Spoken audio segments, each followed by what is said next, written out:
You're listening to Risk and Resolve, where leadership, business, and risk management collide. We bring you real conversations, sharp insights, and strategies for success. And now for your hosts, Conner and Todd Hufford.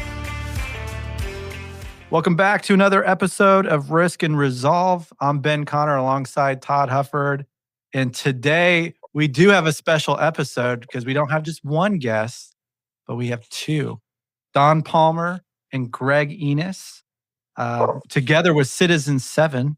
But separately, Don owned and operated Palmer Automotive Group for 28 years and currently sits on several boards. Fifth Third Bank of Indiana, Goodwill Industries of Central and Southern Indiana, National Christian Foundation, among others. And Greg is retired from Eli Lilly, but he just retired to other things because he's also serves on a lot of boards and is also a co-founder of a number of ventures, including Citizen 7, along with Don, Polk Stables, and the Indianapolis Guild of Redemptive Entrepreneurs associated with Praxis. Guys, thanks for joining us today. We're really happy to have you. Thank you. Thanks, Ben and Todd here. Yeah. And just to dive right in, if you guys wouldn't mind, if you could tell the story of how you guys met and got introduced, would love to have that as a baseline. I think Greg is good at telling that story. Yeah, I remember clearly being invited to Don's house when he was still an unmarried man. I was unmarried at the time, back in the 80s, by a mutual friend.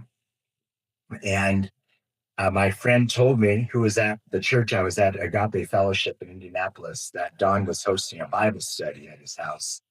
And I went there just not knowing Don or anyone, and enjoyed the Bible study.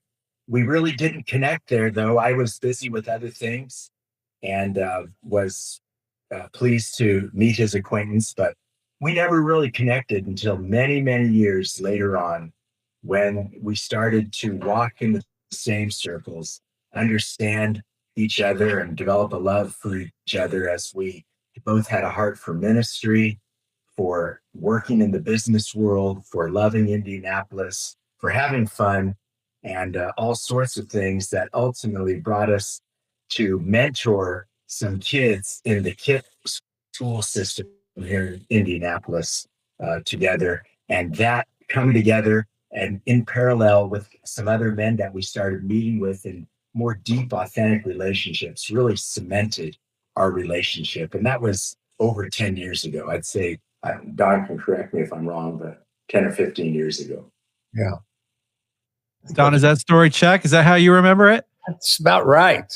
Yeah. Greg and I always had all these mutual friends. A lot of times we didn't, in our early years, didn't collide, but every time you talk to someone, hey, well, Greg Enas did this, or Greg would say, hey, well, Don Palmer did this. And so we were co-conspirators. We were people kind of the same spirit, but I think those were catalysts. We started a group called Fruitful Walk, and we took what YPO, Young Presence Organization, their concept of a forum, which is a group of 8 to 10 men that meet once a month on a very intentional basis with an attendance requirement. And it wasn't a Bible study. It was really a doing life together. And that was probably 17, 18 years ago, Greg. And we've stayed together in that group. And that's done a lot from a cadence of friendship. If you and I are great friends, and I'll run into somebody, who's your best friend? Oh, it's Larry. Okay, well, when was the last time you talked to Larry? Well, it's been about 6 months. Like, man, I don't want to be your best friend because that's not very frequent contact.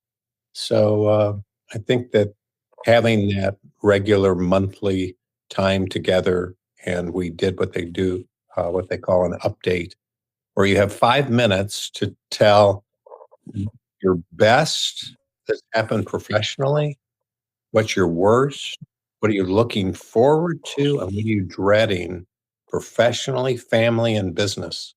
And boy, in 5 minutes, you have 8 guys. You and I could be, having a beer or doing whatever, and you didn't know that my wife contracted cancer or my, uh, child lost their job or, whatever it might be. So it really was very a rich time and was also a group like YPO that you agree to confidentiality. So if I told you I was sick and in the middle of the group, you'd say, "How's Don?" I guess he's okay. They You weren't allowed to talk to your spouse, your kids. You were kind of shared at proof of walk, stayed at proof of walk, and so that created a very safe place, both personally and professionally, uh, for us to kind of uh, enrich our friendship. What was stirring in your heart that you you guys said, "Hey, uh, we have this thing like a YPO that we do professionally, but I need this with friends. I Yeah. need to do this with friends, and this is a necessary part for me going forward." Where did that come from? Well, I'd had such an incredibly rich experience in YPO. Um, I was in one group for 16 years, another now group that I'm currently in we've just hit our 20th anniversary. So the stickiness to that, but in a YPO setting, you certainly don't have the faith component necessarily as a constant. So to be able to do that within all the guys that we had known each other for many years, um, but sometimes we didn't see each other very often. So I think there was really that need to, number one, enjoy each other. We didn't really need another Bible study. We just wanted to do life together, and that really has worked out well. Yeah. Um, so we'll kind of fast forward to what you guys are doing today along the friendship lines. You guys formed a group called Citizens Seven. Where did that idea come from, and what was the inspiration behind it? Well, I think we felt like the women in this city were kicking our tails. The My sister, Barb Tate, and my cousin, who a lot of times people think is my brother, David Palmer's wife, Cindy, had started a thing called Kaleo. And Kaleo was a giving circle, and they had 100 women give $100,000, and they got around ministry things. But they also started a thing called Heart Change, and Heart Change was working with um, low income women, mostly single moms, and a thing called Mothers University, and doing all sorts of things. And Greg and I are looking like, okay, now this is what the women are doing. What are the men doing? Nothing. Hmm. And we felt like, and maybe we're wrong, but that, men, I heard a statistic that 88% of the people love to go to a party, but only 11% are willing to throw a party. And a lot of the friends that I had, s- you know, they're good. Hey, you call them. Hey, you want to go do something? Yeah, let's do it. But they are not going to call you. And so we thought, well, we need to do something about that. So we needed to put some structure and process in. We first called it Narnia of Indiana, which kind of we didn't want to make it overly spiritual. Citizen Seven is a very broad tent, Catholic, Protestant. Um, we have three tenets: one, to deepen male friendships; two, to enrich our faith; and three, to love our neighbor well. Um, so that's kind of where it started. We realized, the C.S. Lewis people probably don't like us. We got to be a big deal using Narnia. We better get another name. So we had a nephew of mine do a little branding exercise, and we came up with Citizen Seven.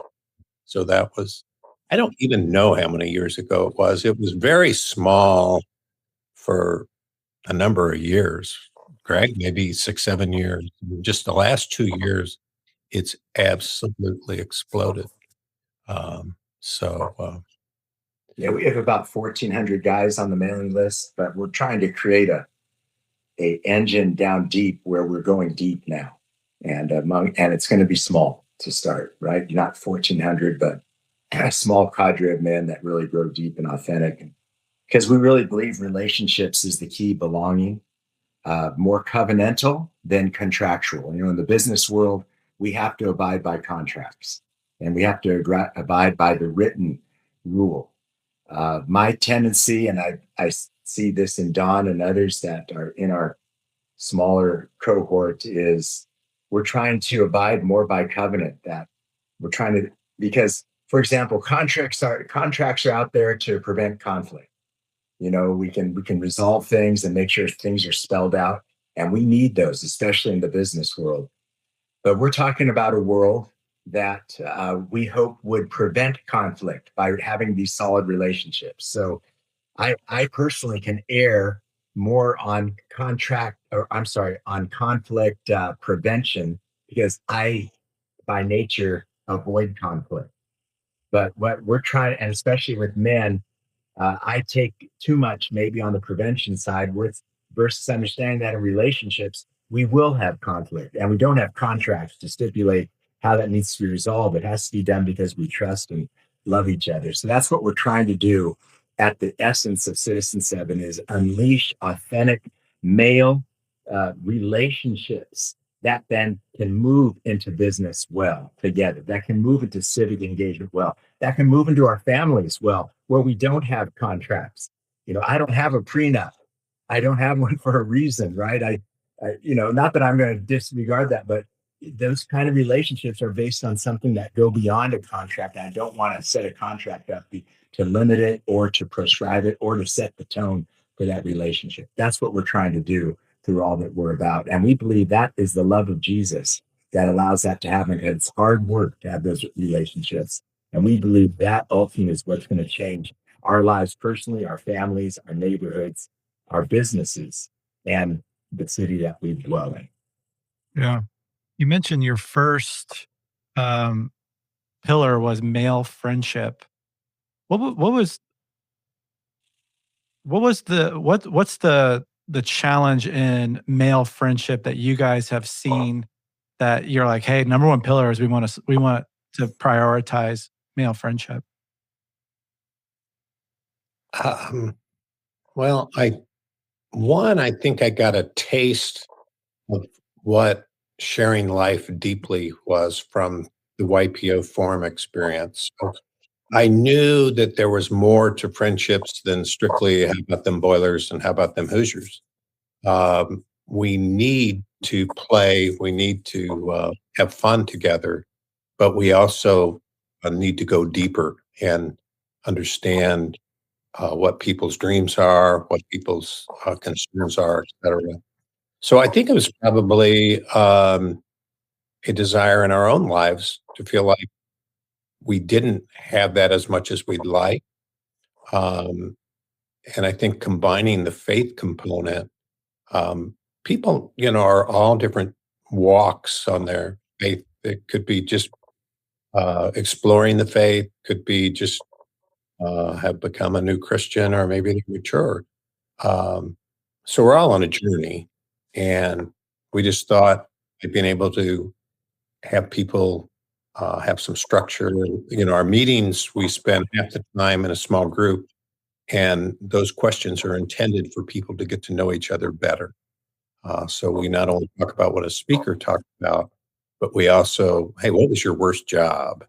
Or what was a spiritual catalyst in your life? Or what was a turning point in your career? Well, I might have known Ben forever, but I never knew anything about, where did you meet your spouse? Where all of a sudden, then that level of familiarity feels more like family than it does more of a stranger. And Don, go ahead, Greg. Men form friendships in the heat of battle on mission. And so Don and I, we would have mentored together, for example, we had no clue Citizen 7 might emerge from some of that engine that was being created there. We would have done that regardless of thinking, oh, this is going to turn into something that now has almost 1,500 guys in it, because we were friends. But something beautiful emerged from that friendship because we were on mission together. And I think that's what's so important about male friendships, is that we are built and made to create, to build, to make, to lead, to take the arrows. And beautiful things emerge out of brotherly friendships that you can't imagine from the get-go. Man, you were hitting on what I was just going to mention, Greg, is that I feel like in my deepest male relationships, those connections are not across a lunch table face to face. They're shoulder to shoulder. Yes, We're usually both focused on the same object, but it's not each other. that's right. And I sometimes tease my wife and I say, "Oh, did you have a nice lunch with your girlfriend?" And of course, they go do and talk and things. And she says, "Yeah, you should go have lunch with so and so's husband." And I say, "That's not how it works. You know, we have to have a project. We have to have a mission. I mean, certainly we all get together and do lunch. But Don, you said that this kind of thing that 80% of people would attend a party, but 11% would throw the party. When you think about your life, and Greg, you'll be next up, so think about it. Is there something innate in your family and your DNA that you learned as a child, as a young adult, that says, I need to be the 11%, I need to be the initiator, I'm called either by faith or status or something else to, it's easy to be the 80%. Just receive the phone call and show up. What is it in your background that made you the 11%? Yeah. Well, I think like you guys, I was an entrepreneur, and so I wasn't part of a large organization. And if anything was going to happen, you kind of just had to be the person to make it happen, right? I mean, no one's telling maybe you guys to go out and do a sales call or do whatever. So to create sales or recruit a good person, you just had to be that person with agency. So I think that was realizing that I needed to be the person to, at least, I'm probably not the best person to maintain something, but I think my gifting is I'm a person that can rally the troops, kind of help start the fire, and someone else might maintain it better than myself. Greg? Yeah, it's the creative minority that Pastor John Tyson out of City Church in New York, has a really neat little monograph that I encourage people to read, that talks about how Jesus led with the 11%. He had crowds of 5,000, but it was those 12 disciples that he poured into. That's not quite 11% from 5,000. I know my math a little bit, but the point is, it's a small number. And that's where we need to focus on, not be worried about the masses, our influence. It is being connected with a small group of like-minded brothers. And that's what changes the world. You look at world history, it's always been through that creative minority that's willing to take the risk. I love the name of your podcast, Risk and Resolve. I was going to ask you at the end, where did that come from? Because I don't really know, but Great name. I love it. It talks about that risk early on. Don was talking about early on, there's high risk. He's one to take the risk, but he's not the one to manage and resolve everything downstream, even though they're going the right direction. That might be a different person, but it takes both of those together. And I just love that 11% that I've been privileged to walk with Don into. Now, the downside is that maybe on the back end, we don't do as good a job as we need, because we aren't gifted. We need others, certainly, and we need to bring others into that. And that's in fact where we are at Citizen 7. We are trying to move to 2.0 or 3.0, whatever you want to call it, by bringing those who can take the baton from Don and myself and take this and not just manage it, but steward it well, so that it continues to have the impact and influence that we believe it could have. Well, build on that. I'm sure you have some identified, but draw a picture of some personalities you're looking for. Well, we have a great thing. So somebody will get together with us, they'll come to a meetup and say, boy, you guys ought to really think about doing something, for the inner city. And we turn it around saying, no, you got that wrong. I said, what?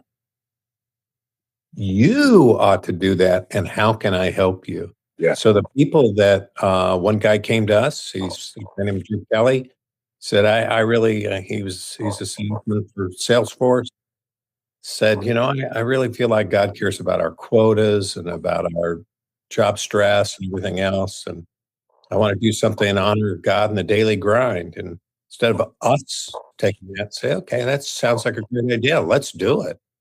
We look at everything with System 7 as a beta. And we also say, you know what? If something does not fail, we didn't try enough stuff. Mm. Hmm. Yeah. So that we've got an event coming up and there's like 4 people signed up for it. And there's normally like 80. And we're all kind of sweating it. But inside I'm going, guys, this is what we said, pushing the envelope. So I think one of the beautiful things about not being an organization, being a movement, is we're looking for what's stirring someone's heart. Mm. Yesterday, a guy named A.T. Simpson, who played with the Drew Brees era for Purdue as a wide receiver, said, I really feel like he grew up at 38th and Emerson, that kids just aren't exposed to vocations. And the reason why they might underachieve is because they just never knew that they could be a doctor or a lawyer. And he grew up, in that area. So all of a sudden, said, well, how can we help you? And what could this look like? A guy named Aaron Story, that runs Elevate Indy, had a bunch of kids, felt like he could benefit. And poof, those two put it together. We may get the credit, but we deserve zero credit because they put together 15, professionals yesterday with 23 inner city high school kids. They had prepared questions, and I mean, you could have kind of run your podcast and my podcast with the quality questions that they had. It's like, whoa! Now, I think they might have used AI, and I think the teacher mentors helped them with the questions, but it was like, those are pretty good questions, guys. Kind of like, well, when did you fail and how did that feel? Okay, well, I guess we need to go there, don't we? And Think about that though. You mentioned that it's a movement, and that individual or those individuals could have brought it to their business, either the one they own or the one they're employed by. They could have brought that idea to their church. They could have brought it to a different community organization, but instead they brought it to you at the larger Citizen 7 group. You both were in business. You both made plans and had executed on those plans. I bet some days you feel like you're on a big reed raft out in the middle of the ocean, just, wherever the wind and wave takes you, you just go with it. Little bit, absolutely. But that's kind of exciting. Another, main tenet we have as a core value is fun.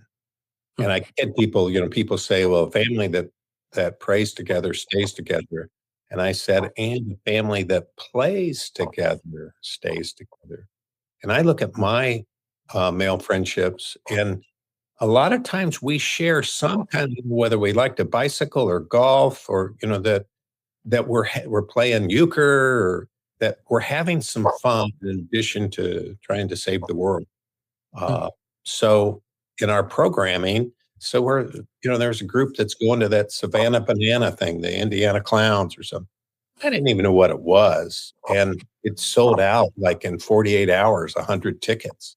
It's like, wow. So those kinds of things and I think Citizen 7, one of the, again, our mission is kind of, thy kingdom come, thy will be done on earth as it is in heaven. Well, there's a pretty good gap between the way it is on earth and the way good Lord would like us, so that blacks and whites, old and young, I mean, you name it, diversity is the richness of what it should be. So, we think that is a key thing. So it's not just a bunch of older people or younger people, and so that's what we're aspiring to. A good friend of mine who's a church planner, he had a huge goal in India, plan 100,000 churches. And he said on his tombstone, is I'm not sure I'll get there, but what I want them to put on my tombstone is at least he tried. And I kind of feel like whether it's throwing a party or doing something unique and different, that instead of us being concerned whether you know succeed, well, let's try it. And all of a sudden, not if there's something on your heart, or Ben, there's something on your heart. One guy just approached me about serving people that are very high net worth givers, and that some people don't give at all, but they have incredible resources. Again, that's maybe not something on my heart, but we're going to develop that with him and say, what could that look like? And when you have a bar that, hey, if 3 people show up, that's success because we got started. Some young people wanted to do, Aaron Brockett from Traders Point came and talked, and he talked about the importance of bonfires, of just sitting around the bonfire and talking. Well, now we got a group of guys that there's 6 or 7 of them. They're going to host bonfires. Well, again, it's nothing that, Greg and I were particularly, driven to do. So I guess that's the excitement part of it, is that hopefully we're stirring some people to say, yeah, I can't do everything, but I can do something. The most amazing testimonials we get are those guys that come and say, this isn't a typical networking event. This is something that inspires me to give. Because when I'm at a networking event, it's about what can I extract, another connection. And we aren't against that. We need, that's good. But we're the opposite of that. We're almost the anti-network for guys that are too busy, that think they're too busy, but to see generosity of time, talent, and treasure in action. And that's why when people say, how do I get involved? Don and I say, what's your passion? And how can we support you with what your passion? They see us modeling that kind of generosity. And all of a sudden it's like, first of all, well, I got to own this and I got to lead. And secondly, oh, I can give. I just don't have to be here to take. And so we're trying to create a movement of makers and not takers. You mentioned organization building versus an organization versus a movement. And what I find interesting is I think the temptation, and maybe even from us as businessmen, is that you want to it's so tempting, businessmen, or because we're American. I don't know. The temptation is that we want to build organizations. We want to turn it into a thing. It seems like you guys were very intentional to say, no, that's not what we want. We want this to be a movement. Instead of things coming in, it's almost like things are boomeranging. They come in, but then they go out. Can you explain a little bit about that? Well, Ron Blue, who started Blue and Company and Ronald Blue Trust, has become a good friend. I've got a second home down by Bloomington. He lives in Bloomington. And he had given us good counsel of saying, don't make it an organization. That's things are coming from the top. We're dictating, what goes down. He started Kingdom Advisors, and with Kingdom Advisors, there's, 4,000 of them or something now. And so he was kind of our coach in terms of just this counsel of trying not to make an organization, but making it a movement. And Bob Buford, in his work with Halftime, he always said, it's locally in terms of making an impact, over time, right? That it's not a one-shot thing, with others. And most things in business, we can talk about entrepreneurship, but there's very few lone rangers. There's no, it's Ben and Todd, right? It's not just Ben. It's, Don and Gary in the automobile business. So we're trying to model, or at least encourage folk, whatever you're doing, take somebody with you. We're trying to do things with, we're trying to say, okay, what's the problem that we're trying to solve? Well, some is loneliness, and we're lonely. And you look at the statistics on loneliness with Americans, with men, it has gone up like 300% in the last decade or something. Percentage of men that say they, how many have a close friend or how many friends you have. And I mean, it's not good. Someone was talking about that, it used to be X number of years ago. You'd say, hey, I'd go to Ben, hey, you want to get your wife and let's go to a movie. And you maybe go once or twice a month or something. Now people stay in their own homes and watch the equivalent of 9 movies a week through streaming. So all of a sudden, you're out of community, right? You're not in relationship. Um, some of the itch, I guess, that I have, and I think it's like anything when you have adversity, that there's always a silver lining. And I went to work in Cincinnati, started a heavy-duty truck dealership over there selling Kenworth diesel trucks.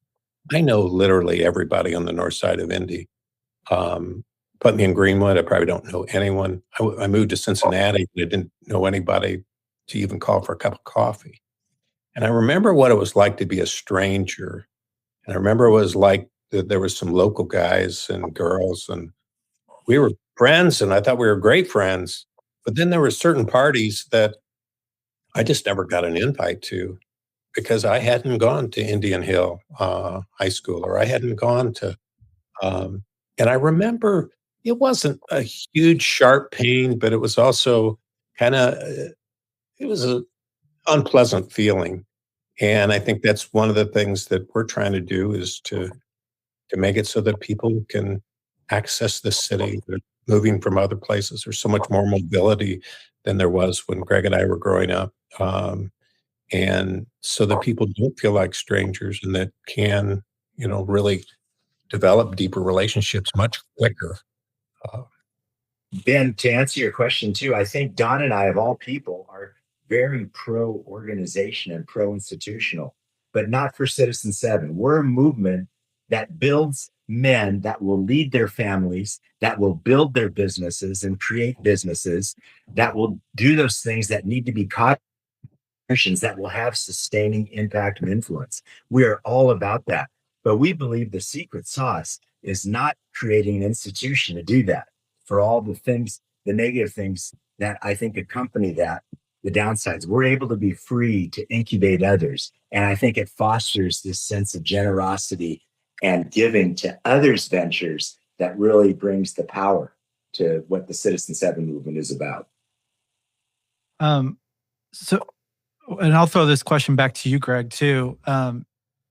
You guys also mentioned just partnership in general. And Don, you mentioned don't go alone. But Greg, I want to ask you guys, what is your guys' partnership like? What does that look like between you two of, where is Greg, where are you strong for the team that offsets maybe a weakness of Don? Obviously, we don't need to go into strengths and weaknesses, but what makes you guys more or less like a really powerful team in this environment? And clearly you are. Like what you guys are doing is making a difference. So what makes the partnership work? Well, I think one, and I don't say this out of pride or arrogance, but Don alluded to the fact that he knows everybody on the north side of Indy. Well, lo and behold, Don will attest to this. I know people he doesn't know. So our Rolodexes are very complementary. I know tons of people too, but they are not the same people that Don knows. So the power of combined Rolodex and what may be very weak links in our constellation, not necessarily strong friendships, but just knowledge of people and connection, that forms such a beautiful Rolodex that we can leverage and feel obligated to steward well. I think the other thing would maybe go along with that is, I'm sure you guys have heard of the book Think and Grow Rich by Napoleon Hill, kind of one of the granddaddies of self-help, et cetera. And, Andrew Carnegie paid Napoleon Hill to study the science of success. One of the things that one of his principles was, out of every adversity, there's a seed of equivalent or greater benefit. And Greg has an adversity with his wife's significant health challenges that really kind of limits his traveling, doing a lot of things. Well, Greg has channeled that adversity into his investment in the lives of a lot of men, and with Praxis and with Polk Stables, and some things that I'm not as granular. And he just lays himself out there. But he also is a wordsmith. He's much more of an intellectual. I would like take something and say, hey, Greg, here you go. You write it, you do it. He also has certain conviction about some things that I could kind of take or leave. And he has a backbone on some things that I thought, in other words, I might have given up on quicker. And with his, he just compliments me in that regard. He goes to a downtown church, is at Redeemer. I'm at Second Press. We have, again, complementary Rolodexes or contact lists, but not the same. And Greg has such a incredible respect from like the Oaks Academy world and the people that he got to know through being one of the founders of that. And to be honest with you, I wouldn't do any of this if I wasn't doing it with Greg. It kind of breaks me up a little bit. In other words, it just wouldn't be any fun. And Greg and I are having a good time. Yeah. We have a lot of fun with this. I don't even golf well. Don and Yeah. I golf together, which Don brings such a beautiful, fun, challenging. I'm lax with time, for example. I love the way we call Don jokingly the sergeant at arms because he keeps us on track. Just that mindset. I'm a hippie from California. And so Right. our gifts, I couldn't do this. Not only wouldn't, but couldn't do this without Don Palmer in particular. We have other mutual friends. I could not be doing Citizen 7 with any of them except with dear Don. And we will love each other till the day we die because of just this beautiful, unique friendship we have.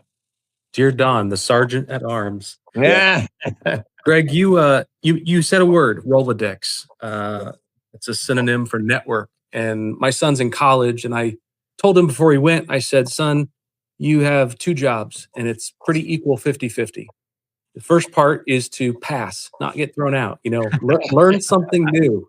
Not expecting to get straight A's, but learn something new. But I said your equal other 50% of your job at college is to build your Rolodex. And he said, absolutely, Dad, no problem. I'll do that. Just one question. What's that, son? Dad, what's a Rolodex? So we have to change our words because they don't work anymore with some people. But It's like a landline, or yeah, Yeah. takes the paper newspaper. yeah. But Anybody over 65. to that point, network is, you talked about the shared networks, the shared Rolodex. Something I've observed, and I love watching older people throughout my whole life to see what they've done well, what they maybe have had challenges at. But one singular thing that is almost happens to everybody, particularly men, is that there's nothing naturally that widens your network over time.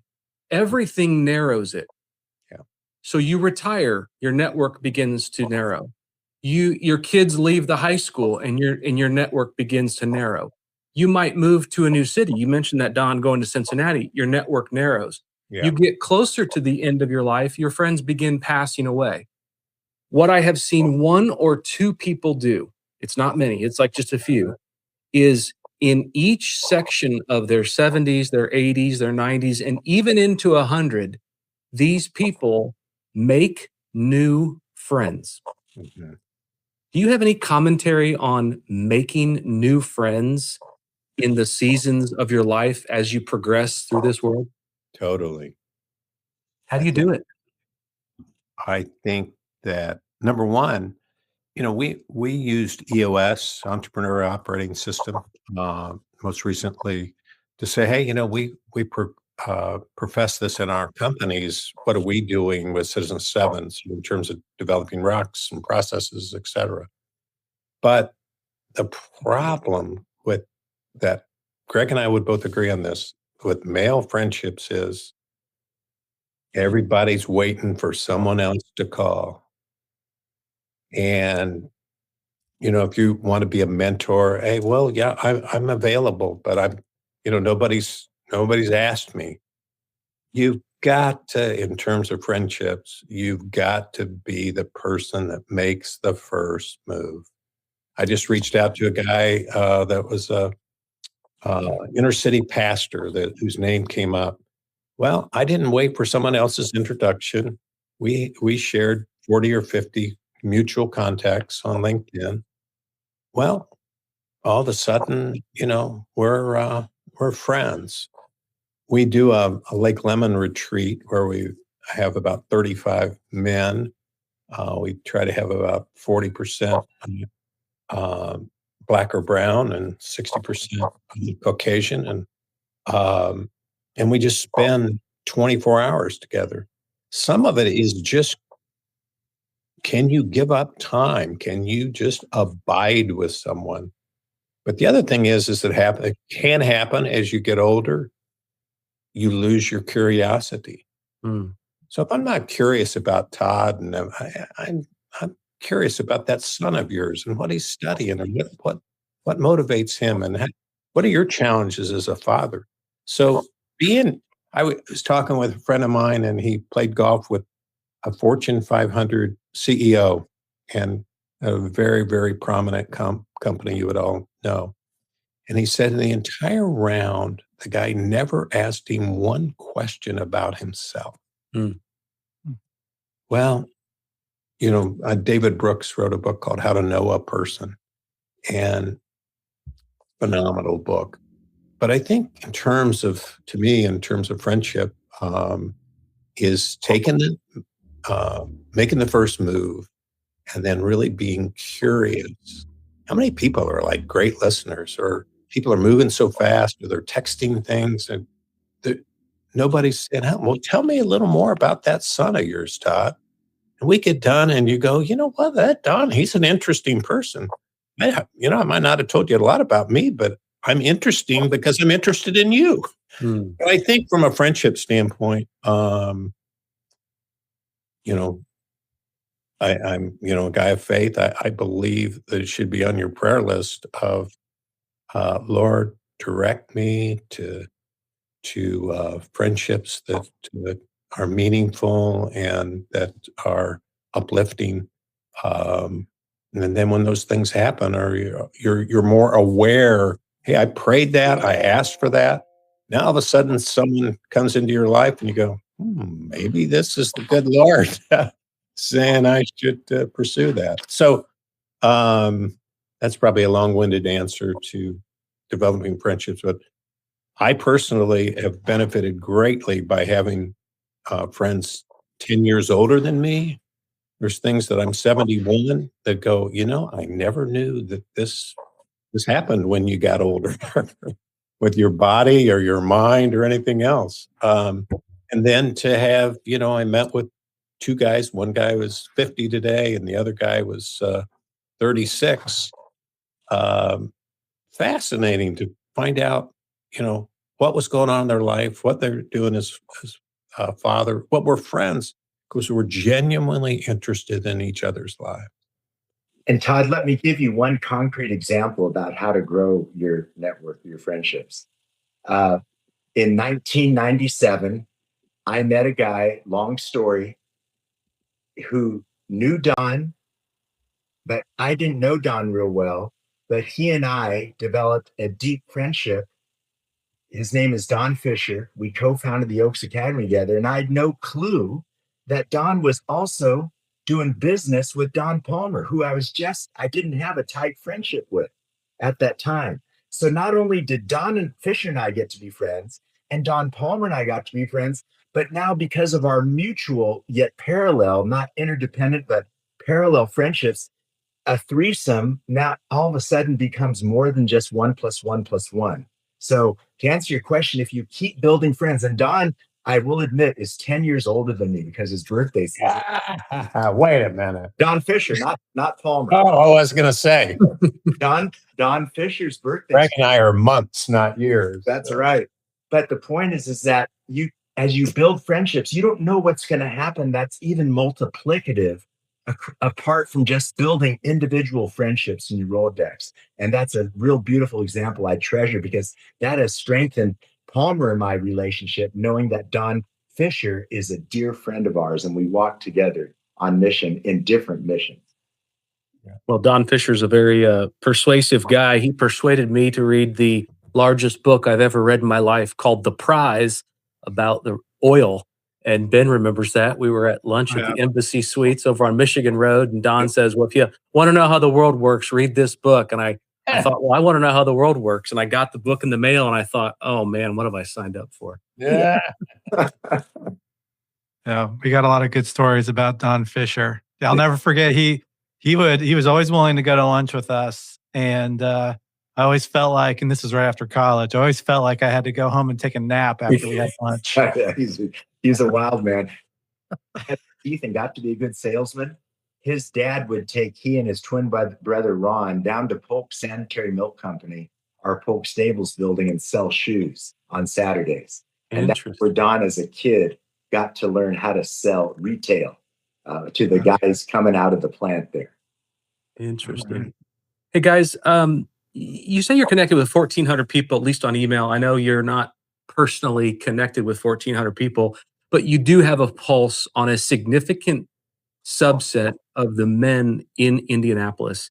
Can you put your professor and or teacher hat on, sharpen your pencil, and give us a report card? I'll let you define the subjects, if you will, and give us a grade of A, B, C, D, and F on maybe 3 or 4 subjects or topics that you see and how we're doing as men in Indianapolis. So this is as men in Indianapolis giving that grade? Okay.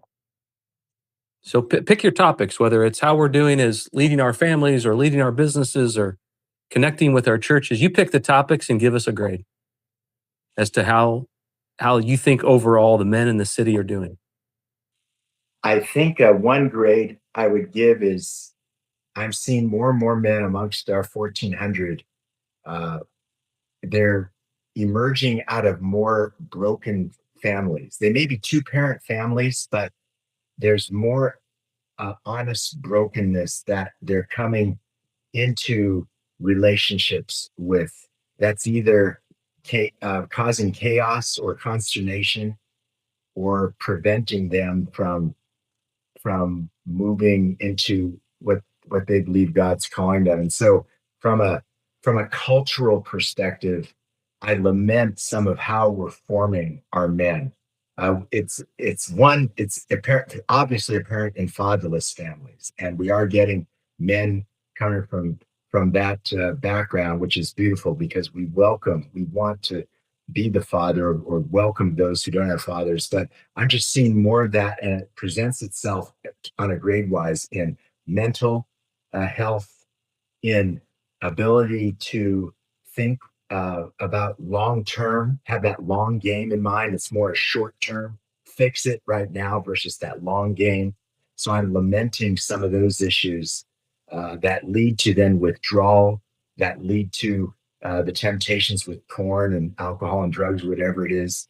So that's one grade I'd give our young men that I lament over, and helps motivate me to keep going with what I'm doing to bring them into and myself into greater flourishing in the midst of those challenges. I would say I am very encouraged by the Gen Z, the 20s, on their interest in serving and also interested in faith and church.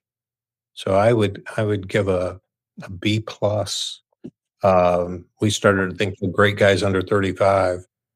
I've never seen guys, and there was 23 people that showed up for a planning session in the middle of the inner city.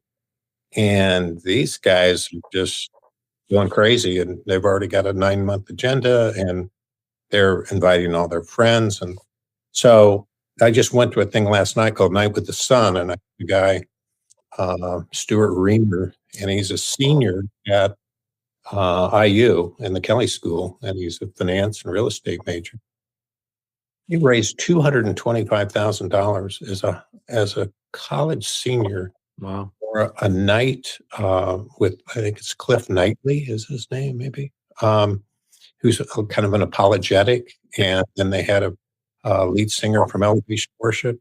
I mean, they rented Assembly Hall for $100,000, and here's a guy that's still taking classes and finals, and he's going to ride on Little Five. So I would that fervor, that spirit of this town, very high grade.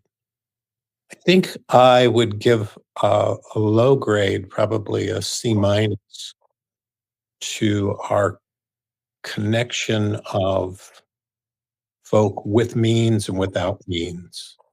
I think that the way our suburbs are set up, the least of these folk that are inner city high school kids being connected with people that are professionals or people in the suburbs really having a heart for the overlooked and the disenfranchised in our city. I think there's a huge gap there.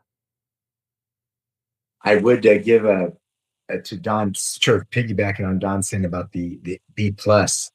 I think with the advent of new technology and enthusiasm about using AI and growing businesses and people being open, not to just doing it the same old way, but like through what we're doing with Praxis, is leading men and women into a redemptive framework for their enterprise. I see a hunger for doing things differently that leads not to this polarization or this difference that Don just alluded to, but leads to flourishing for all. It's hard work to think about a business that's profitable, but that provides a move beyond just doing the beautiful ethical work that a business should do, but move towards something that not only brings financial value to all shareholders and stakeholders, but also brings them more healing, more relational capital, and ultimately, and all part of spiritual capital. So I'm really encouraged by these men and women who are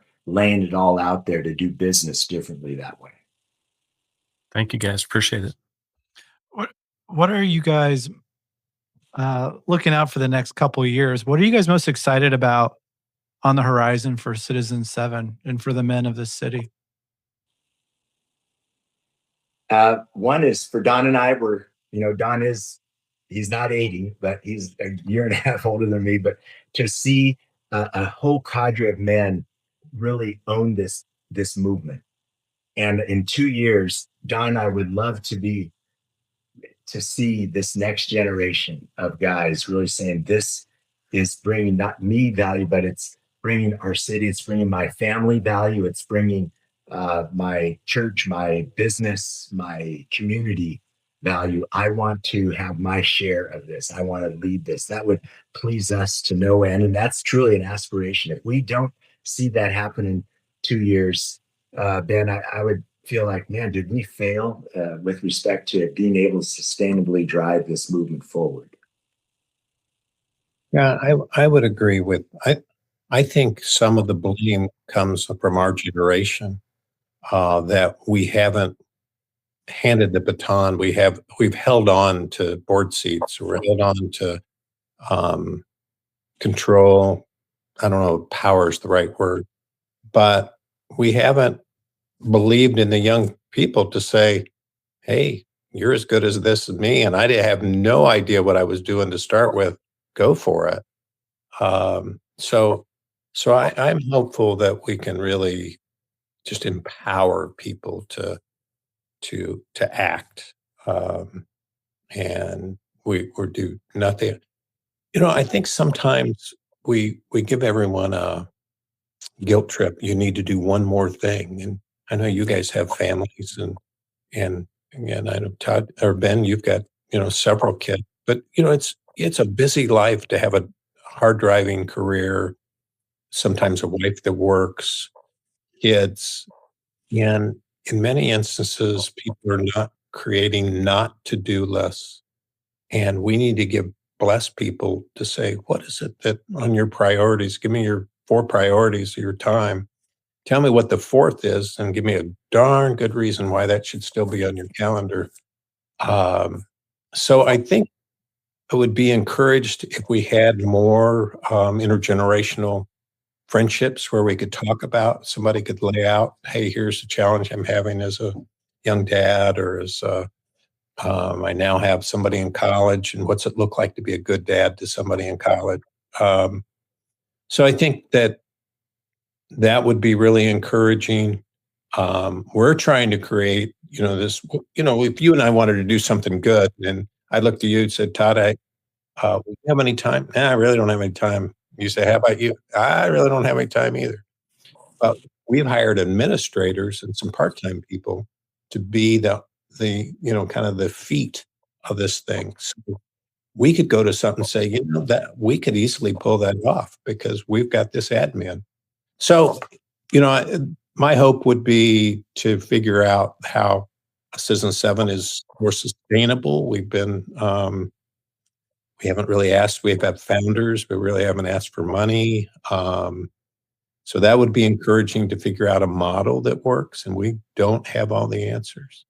But to see just different people get really turned on, whether it's mission trips or whether it's finding something in the city that they really care about. I'm a big believer. I don't know that you need to go join another board. Sometimes it's a waste of time because your gifts aren't administrative. So to be able to say, you know what, I'm going to be a better neighbor, and who is my neighbor? And you got a widow sitting next to you, and you just bring her a meal, or you invite somebody over.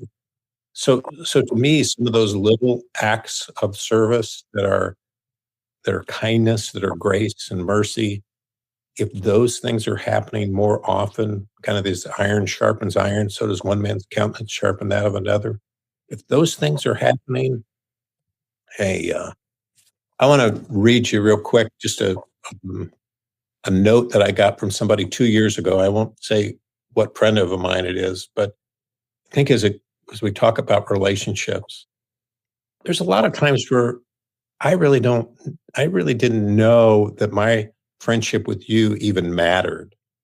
I mean, we all have friends, we all have, LinkedIn friends, and hey, Ben's a good buddy of mine. But do I really matter when I really call him at 2 a.m. if I had a flat tire? And this was written by a guy that many of you would know, but I'll just do it as an example of, as if you were going to die tomorrow, and you're thinking of what friends you're grateful for. Well, do they know, that they matter to you? It says, Don, for many years, I've tried to give up things for Lent: beer, wine, bad words. This year, I've taken a different approach, blatantly stole from a common friend. I'm writing a note to someone I respect and care about. I respect and care about you. When I think about our great friendship, it all starts with a common love for our Lord. Blah, blah, blah, blah, blah. It says, we've shared some hard times together in business and have overcome them. I've always appreciated your words of encouragement. But my point is, on some of the friends that you do have, to be more explicit and saying, what makes life really good is having a friend like you. And I just want you to know that. I think that can change the whole tenor of a friendship. 100%. I do want to give a shout out to the National Christian Foundation of Indiana. We would not be here weren't for its support. They have a fund set up for us so people can donate charitable dollars to that. So when we have raised funds, it's gone to them. And they've been such a blessed partner to that. So I would hope that 2 years from now is that they would still be willing to partner with us in this journey, because they've been instrumental here. And the second thing I think about 2 years out is, for example, we have some guys in Lafayette, Indiana now, 10 guys meeting together as Citizen 7. And we've created a branding nomenclature that allows people to put in their different cities into the block that we've created. We, of course, are Citizen 7 Indy, which is Metro, Indianapolis. they're starting to meet. And that's just another small group. They have 10 guys, but Don, I would love to see these small groups that we talked about earlier start to really take off. And I would hope in 2 years, that would be an indicator of the depth, not just the breadth that we've experienced, but the depth to which this movement is contributing to the richness of their lives. That's awesome. It's awesome. One thing that is interesting because it comes on the heels of something that you just said, but one thing I've picked up from both of you, not just from our conversation today, but something that I've just noticed when you guys speak or when you just engage with others, it seems that you guys find joy in saying yes, meaning someone comes with this idea and you're not critical of the idea or ask a bunch of questions about the idea, but you say, yeah, and empower and how can we help? And so it seems like you find joy in saying yes, but also seems like maybe alongside of saying yes, Donnie even mentioned just some questions about saying, okay, well, what are some things that you're saying no to? Right. How do you guys, can you explain maybe a little bit of that? Or what am I seeing when I see that you guys seem to find joy in saying yes? And how do you help people say no? Well, Ben, I'm addicted to saying yes, and Don's been my great friend saying, Greg, no for this. I really respect and love it. And that's brought me joy because he knows that we can't do everything. But there is joy. I am burdened that we are Indiana no place. There's so many no's out there in our culture. No, no, no. And I would love to see Indiana grow place, from no to grow. So that's my bent. And for me, that brings me great joy when I'm allowed to do that within constraint. To your point, you have to say no to some things too, but there is great joy in being, I think, leaning towards the yes side. I think, I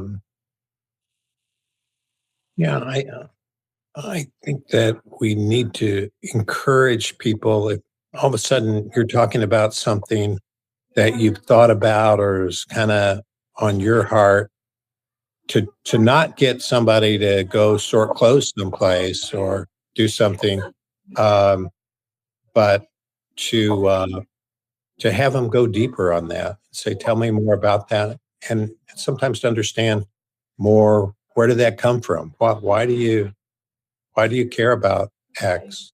And a lot of times there's a really cool story about that. So that, I guess that would be.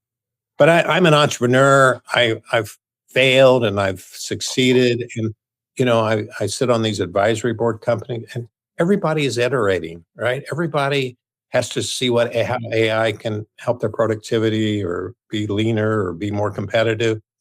And then all of a sudden, we get to whether it's faith or friendship or things, and we just park our brains at the door. I mean, so I I taught entrepreneurship for a number of years at Butler in the MBA program.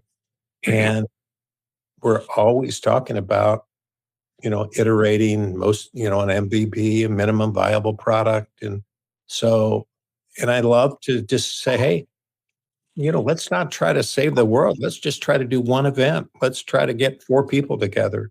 When you start small and you go, there may be some traction here. It's just fun for me to see new ideas and things that you think, wow, this is really like one guy came to us and he was 19 years at Lilly and he has a company called Restoring Family, the Restored Family, I guess it is.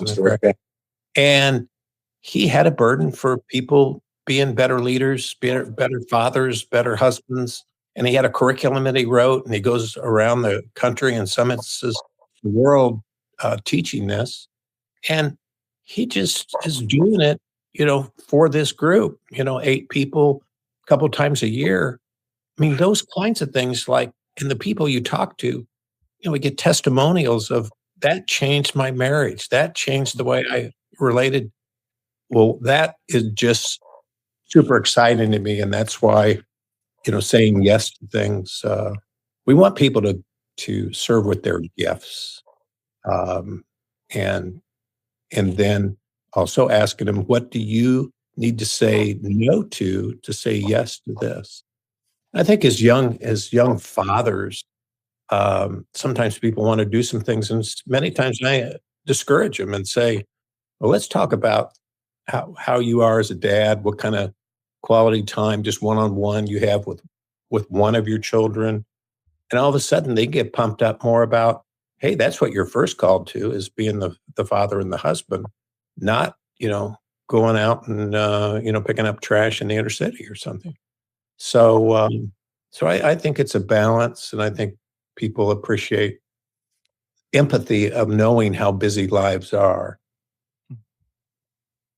Well, guys, this has been awesome. Thanks for joining us today. But before we end, we asked our guests 2 questions.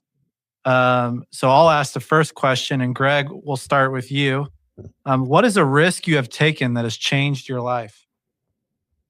Oh, I think moving to Indiana, New York City, as an unmarried guy, that's the place to be, right? I'm from the West Coast. I thought the East Coast would be similar, really be the cool place.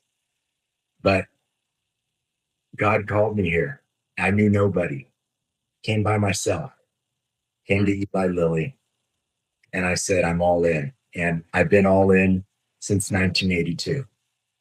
And it's changed my life. Brought me my wife, brought Don Palmer to my life, Citizen 7, this beautiful city. You guys, it has changed my life. Just saying, okay, God. In fact, my professors were steering me away from moving into the pharmaceutical industry. They were gearing me towards more an academic career out of graduate school. And I took that risk against their wishes, against advice. And it's changed my life. Don? Yeah, if I have to be really honest, there's a lot of risks I've taken. But I think marrying my wife, we're going to celebrate our 40th wedding anniversary. And I was single through my 30s through my 20s.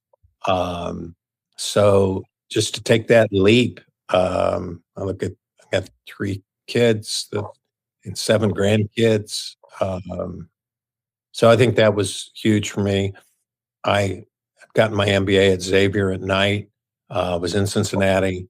My father was buying a bankrupt car dealership, and the hours weren't great. The pay wasn't great, but I had an opportunity to own it on a long-term basis. So taking that risk of saying, hey, I'm just going to put all my chips with my family business and hope that it works out. Jimmy Carter era, 18% interest on our land inventory. Chrysler was terrible shape, borrowing money, you name it. Consumer rates were 13%. So having that risk of, hey, I'm burning my bridges. I had to succeed because the options weren't good. Nobody really wanted a guy who worked for a family business and was in automobile business. That wasn't like who the Fortune 500 were hiring. So taking that risk gave me the opportunity to be an equity owner and be able to run my own show. Yeah. I think a lot of that resonates with Ben and I. You see that little ship in the background, and we use that term "burn the ships" quite often. That there is no going back. There is no going back. It Gotta seems like figure it out. many of us are very undiversified when it comes to our business interests, and you just go all in. So you guys talked about the power of the combined Rolodex and how that expanded your own network and your ability to meet and connect with people. And Don, you said everyone is waiting for someone else to call. Almost puts chills down my back because it's so right.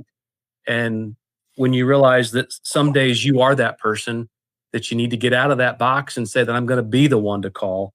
Yeah. And then you also said, are you curious? Are you genuinely interested in other people's lives? And the truth is, sometimes we're not.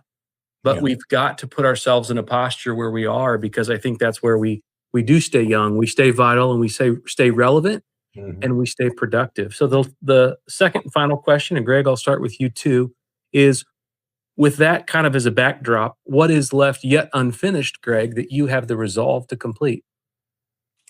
Well, this is an interesting time to ask me. I just turned 70, and I could have died and gone to heaven because Don was in on a surprise 70th birthday party for me on the top of the Skyline Club. Now, Don couldn't be there personally, but he sent me a very poignant video. That was the epitome of a bucket list. Don mentioned David Brooks. He wrote the Two Mountains book, the eulogy virtues versus the resume virtues. And that party symbolized, and without me knowing it, and can't put words to it, I'm still overwhelmed by it. But that people said, Greg, that was almost like a funeral. And I go, what? A birthday party being a funeral? But in the best way, because people don't get to hear that while they're alive. They hear some stuff after they've died. And so that was my bucket list right there. I really could have said, yeah, but I still want to love my wife and family, love Don, do this, but I don't care about going to Ireland. I've never been to Ireland, my homeland, or Antarctica. I hope I go. My son's promised me a trip to our Enas homeland in the Azore Islands off the coast of Portugal. But if that doesn't happen, that's okay, because I've been to this at least one mountaintop. Awesome. Don? I think the analogy of trying to grow fruit on other people's trees. I asked a friend, Fred Smith, who started The Gathering and was Bob Buford's best friend, started Leadership Network, whether he had a word for the year. He says, no, I have a symbol. And he showed me he's 78, had a valve from the oil fields and said, hey, my job is to channel people's energy and not be the energy. And so for me, my symbol is a watering can. And I really think that, the scripture that talks about I planted, Apollo watereth, God gave increase.